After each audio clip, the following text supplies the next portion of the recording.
এটা হলো পৃথিবীর সব থেকে আজব মেয়ে, কারণ মেয়েটা বাতাসকে নিজের বেস্ট ফ্রেন্ড মনে করত। এজন্য সে তার বন্ধু বাতাসের হার্টবিটও চেক করত।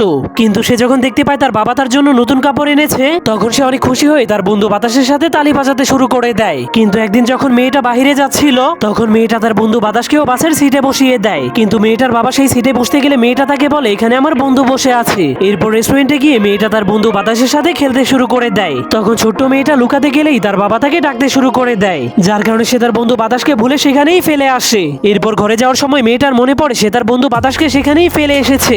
এজন্য মেয়েটা কান্না করতে করতে তার বন্ধুকে খোঁজার জন্য আবারও সেই রেস্টুরেন্টে চলে যায়। কিন্তু অনেকক্ষণ ধরে খোঁজার পরেও সে তার বন্ধু বাতাসকে আর খুঁজে পায় না, কারণ এই অপরিচিত মেয়েটা তার বন্ধু বাতাসকে ধরে তার বাড়িতে নিয়ে গিয়েছিল।